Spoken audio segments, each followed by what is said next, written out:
Gold trusted gold buyers తాకట్టులో ఉన్న బంగారాన్ని విడిపించి ఈ రోజు ఉన్న మార్కెట్ ధరకే కొనబడును. మరిన్ని వివరాలకు సంప్రదించండి 7771077720. వచ్చి 8 నెలలు అయితే కూడా పోలీసు అధికారులు అక్కడ ఉన్నటువంటి తెలుగుదేశం నాయకులు కూడా నేను తాడిపత్రికి పోయేదానికోసం ఎన్నో ఆటంకాలు గురి చేస్తున్నారు. ఈ ప్రభుత్వం వచ్చినాక ప్రజాస్వామ్యం అనేది ఎక్కడ కూడా కనుచూపు మేరలో కానడం లేదు. ఈరోజు కూడా రాష్ట్రం అంతా కూడా వైఎస్ఆర్సీపీ నాయకుల పైన కూటమి ప్రభుత్వం ఏర్పడినాక అందరిపైన దాడులు జరగడం జరుగుతుంది. విచిత్రం ఏమిటంటే తాడిపత్రిలో పోలీస్ అధికారుల గ్రామంలో ఉన్నటువంటి ముఖ్య నాయకులను అందరినీ కూడా గ్రామాలలోకి రావాకండి, మీరుంటే ల్యాండ్ ఆర్డర్ ప్రాబ్లం వస్తుందని చెప్తూ అందరినీ కూడా శుద్ధి మెత్తనగా అందరిని కూడా గ్రామాలలోకి నాయకులు రానివ్వకుండా. దానికి తోడు తాడిపత్రిలో విద్యార్థులు సైతం కాలేజీకి పోతుంటే కృష్ణాపురం 0 రోడ్లో ఎల్నూరు రోడ్లో విద్యార్థులు మహిళలపైన దాడులు జరగడం కూడా జరుగుతుంది. ఎవరన్నా తల్లిదండ్రులు వాళ్ళను దండేయడమో కొట్టడం జరిగితే పోలీసు వాళ్ళే మాకు చెప్పచ్చు కదా, మీరు ఏంటి కొడతారు అని చెప్తున్నారు. దండించినా కూడా ఈ బంగాకి దాగి తిరిగిపోయి వాళ్ళ ఇళ్ళ దగ్గరకు పోయి తల్లిదండ్రులను కొట్టడము, కత్తిపోట్లతో పొడచడము. ఈ మధ్యకాలంలో ఒక మేస్త్రి పైన కూడా దాడి జరిగింది. అంటే ఎవరిని ఏం చేస్తానే కూడా అక్కడ తెలుగుదేశం కార్యకర్తలు నాయకులు సానుభూతి పరులే గలాటలు చేయాలా, మహిళలను కించపరచల్లా, ఏరే వాళ్ళు ఏదైనా మాట్లాడితే వాళ్ళపైన దాడులు చేస్తామని ఒక సంకేతం అయితే తాడిపత్రి మున్సిపాలిటీ పరిధిలో వెళ్ళడం జరిగింది. ఈరోజు విద్యార్థులు ఎవరైనా కానీ కాలేజీకి పిలిచిపోవాలంటే వాళ్ళ తల్లిదండ్రులు వచ్చి కాలేజీ దగ్గర ఇచ్చే పరిస్థితి ఏర్పడింది. ఎప్పుడన్నా మేము అడిగినా కూడా వాళ్ళు చెప్పే సమాధానం ఏమిటంటే పోయే విద్యార్థినిలే జాగ్రత్తగా కాలేజీకి పోవాలి, అంటే వాళ్ళైతే కంట్రోల్ చేయరంట, పోయే వాళ్ళే పోవాలి. ఏ విధంగా పోతారు? రోడ్ల మీద కాకోకుండా విద్యా వ్యవస్థలు ఉండేది ఏంటికి? పిల్లలు చదివించుకోవడం దానికోసం వాళ్ళను నాండాన్ని కాపాడే బాధ్యత కూడా పోలీసు అధికారులకి. ఈరోజు కూడా నేను తాడిపత్రికి పోదామంటే నువ్వు కోర్టుకు వేసినావు కదా, పోలీసులు పంపించలేదని, అందువల్ల నువ్వు కోర్టులో వచ్చిన తర్వాతనే నువ్వు వెళ్ళాలా అని చెప్తా. అంటే ఎవరింటికి వాళ్ళు పోయేదానికి కూడా పోలీస్ అధికారులు ప్రమేయం ఉండాలా. పోయాలి, నేను పోకపోతే తాడిపత్రులు ఏమన్నా ల్యాండ్ ఆర్డర్ ఏమన్నా ఇప్పటికేమన్నా కంట్రోల్ చేసినారా? అది లేదు. నిత్యం ప్రతిరోజు కూడా దాడులు జరుగుతూనే ఉన్నాయి. పోలీస్ అధికారులు ఉండేది ఏంటికి? వ్యవస్థ అనేది ఏంటుకుంది? కనీసం ఈ ల్యాండ్ ఆర్డర్ ప్రాబ్లం కాపాడేదానికోసమే కదా. ఏం నా ఒక్కడి కోసం అధికారులు ఉండాల్సిన అవసరం ఏం లేదు. ప్రజాస్వామ్యంలో ఎవరింటికి వాళ్ళ పోయే హక్కు ఖచ్చితంగా ఉంది. నేనేమో ఏరే దేశానికి పోతాంటేనో ఏరే ఇది పోతాంటే వీసా తీసుకోవాల్సిన పరిస్థితి ఏమన్నా ఉంటే అది కూడా పోలీసు వాళ్ళు చెప్తే కనుక నేను ఈ రాష్ట్రానికి తాడిపత్రికి పోవాలంటే వీసా అవసరం ఉంది, నువ్వు వీసా తీసుకొని ఒక రూల్ ఇచ్చే ఎక్కడ దొరుకుతుందో చూస్తే కూడా అప్లై చేసుకొని తాడిపత్రికి పోయేదాన్ని. ప్రతిరోజు ఇంకోటి ఏం చేస్తామంటే మున్సిపల్ చైర్మన్ గారు ప్రతిరోజు ఎవరినొకరిని పెట్టేది, రెచ్చగొట్టే విధంగా మాట్లాడేది. నిన్న కూడా మాట్లాడినారు. నాకు మాట్లాడిన దానికి బాధ ఏం లేదు, కానీ నన్ను తుమ్మంపల్లిలో పెట్టుకొని నువ్వు ఏదో చేస్తా అన్నావు కదా, నువ్వు చేసి చూస్తాము మేము అనుకుంటే నువ్వు తుమ్మంపల్లిలో కూడా ఉండలేవు. అయ్యా, నేను ఈరోజు కూడా చెప్తాను, నన్ను అక్కడికి రానిచ్చి మీరు రాజకీయం చేయండి.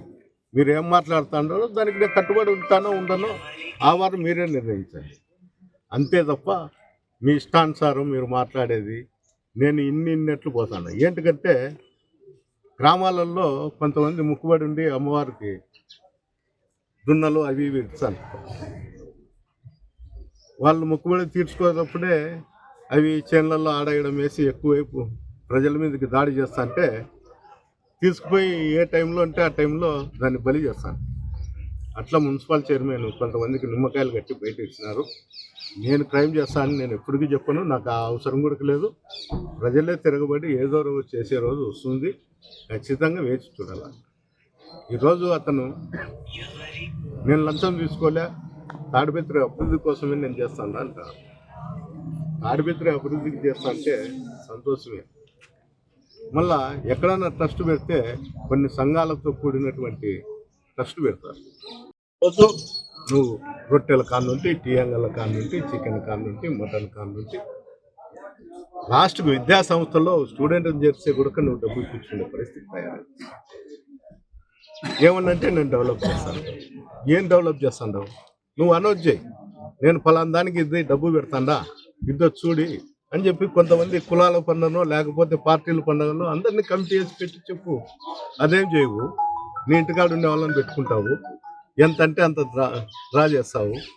ప్రజలకు చూస్తే నేను అభివృద్ధి చేస్తాను అంటే నీ ముందర, నీ ప్రభుత్వం ముందర, నీ చేసల ముందర ఎవరు మాట్లాడలేరు, ఏమి చేయలేరు. అందుకని నా ఇష్టానుసారం వసూలు చేస్తా అంటావు. ప్రతిరోజు టేప్ పడతావు, ఏదో రోడ్లో పోయి టేప్ పెడతావు. నువ్వు ట్రాఫిక్ నిబంధనలకు ఇంకోటో ఇబ్బందికరం ఉంటే ఫండ్స్ తీసుకురా. ముందు వాళ్ళకి ఏదన్నా ఉంటే కూడా నష్టపరిహారం కట్టించిన తర్వాత నువ్వు ఇటుకు పోతుంది, దీనికి నీకు ఇంత కాంపెన్సేషన్ ఇస్తాండామని చెప్పు. నీకు నచ్చిన ఏరియాలో కొలతలు పెడతావు. ఎవరన్నా వైఎస్ఆర్ సానుభూతి పొరలో ఇంకోరో ఉంటే వాళ్ళ మీద దాడులు చేస్తావు, ఇంకోటి చేస్తావు. ఇది ఎంతకాలం సాగదు. ఎప్పుడో ఒక రోజు ఏదో ఒక రోజు నేను తాడిపత్రి అనేది వదిలే ప్రసక్తే లేదు.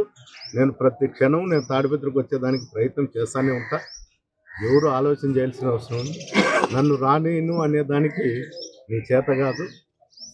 నువ్వేమో కళలు కనొచ్చేమో కానీ అది మటుకు ఎట్టి పరిస్థితుల్లో నీ కళ కలగానే ఉంటుంది తప్ప అది నెరవేరే పరిస్థితి కాదు.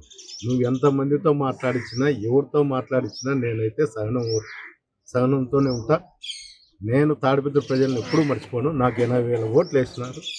వాళ్ళ కోసం, వాళ్ళ యొక్క బాగోగుల కోసం తాడిపత్రిలో నీ అభివృద్ధికి కూడా నేను తోడ్పడతా. నువ్వు ఖచ్చితంగా అభివృద్ధి చేస్తా అంటే అనవసరంగా అందరినీ ఇళ్ళ జోలికి పోయేది, షాపుల జోలికి పోయేది, డోర్లు బీగాలు వేసేది, ఇవన్నీ చేస్తా అంటే చాలా రోజులు తాడిపత్రి ప్రజలు చూస్తూ ఊరుకోరు. ఏదో రోజు తిరగబడే రోజు వస్తుందని కూడా ఈ సందర్భంగా నేను మీకు తెలియజేస్తాను. నేను పోయినప్పుడల్లా ల్యాండ్ ఆర్డర్ ప్రాబ్లం అని చెప్తారు డిపార్ట్మెంటు. నేను ఖచ్చితంగా కూడా నేను చెప్తున్న పోలీస్ అధికారులకు అందరికీ కూడా దయచేసి సహకరించండి. 175 మంది ఎమ్మెల్యేలలో నన్ను ఒక్కరిని కూడా కాన్స్టిట్యూన్సీకి పోనీలేదు అంటే మీరు ఆలోచన చేయండి. అంటే ప్రజాస్వామ్యం ఏ విధంగా ఉంది, తాడిపత్రిలో ప్రజాస్వామ్యం నడుస్తుందా అనేది కూడా ప్రజలకు ఆశ్చర్యం కలిగిస్తుంది. దయచేసి ఎస్పీ గారు మీరు కూడా సహకరించి నన్ను తాడిపత్రికి పోయేదానికి మీరు ఏ విధంగా ఆలోచన చేసి ఏ విధంగా మీరు నన్ను తాడిపత్రికి పంపిస్తారో మీరు చెప్తే బాగుంటుంది. అవసరమైతే మీరు నేను పంపిస్తా అంటే రేపు కావాలనే నేను కోర్టులో విత్డ్రా చేసుకునే దానికి సంసిద్ధంగా ఉన్నాను. మీరు ఆటంకం కలిగిస్తా ఉండే దానికోసమే నేను కోర్టుకు పోవాల్సిన పరిస్థితి వచ్చింది. అంతటితో కాక వీళ్ళు ఏదంటే అది మాట్లాడుతానే పోలీసుల మీద కూడా ఈ బంగాకి వాళ్ళంతా రాళ్ళేస్తానే కూడా మీరు సూచించున్నట్లు పోతున్నారు. పెద్దోడూరులో అయితే ఒక ఎస్ఐ నిర్వాహం ఎట్లుందంటే వైఎస్ఆర్సీపీ వాళ్ళు బజార్లోనే తిరగకూడదు, వాళ్ళ పొలాలకు పోకూడదు.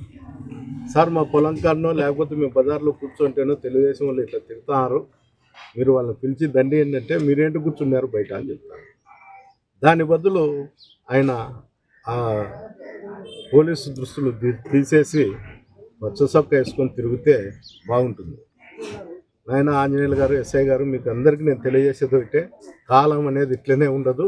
కాలం అనేది వచ్చినప్పుడు నేను నా పరిస్థితులు నేను ఏ విధంగా ఉండాలో నాకు కూడా గుణపాఠం నేర్పుతాను. ఈరోజు నేను అధికారంలో ఉన్నప్పుడు, మా పార్టీ అధికారంలో ఉన్నప్పుడు అధికారులకు ఎంత విలువ ఇచ్చినామో, అక్కడ ఉండేటువంటి తెలుగుదేశం నాయకులకు ఎంత విలువ ఇచ్చినామో, అసాంఘిక కార్యక్రమాలు జరగకుండా ఏ విధంగా కాపాడినాం అనేది ఈ జిల్లా పోలీస్ అధికారులకు అందరికీ, గతంలో ఉన్న వాళ్ళకి అందరికీ కూడా తెలుసు. ఈరోజు దానికి విరుద్ధంగా పనిచేస్తున్నారు. నేనైతే ఎక్స్పెషల్లీ పెద్దోడు ఎస్ఐ గారికి అయితే చెప్పేది ఒకటే, నేను గతంలో కూడా చెప్పిన, ఎప్పుడు లేనిది ఈ ఆ మండలంలో అందరూ కూడా వ్యవసాయం మీద ఆధారపడి ఉంటారు, కక్షలు ప్రోత్సహిస్తుండవు. నువ్వు వచ్చిన తర్వాత నీకు జరుగుతుందని కూడా నీకు చెప్పడం జరిగింది. నువ్వు మానుకోవడంలే నీ శైలి.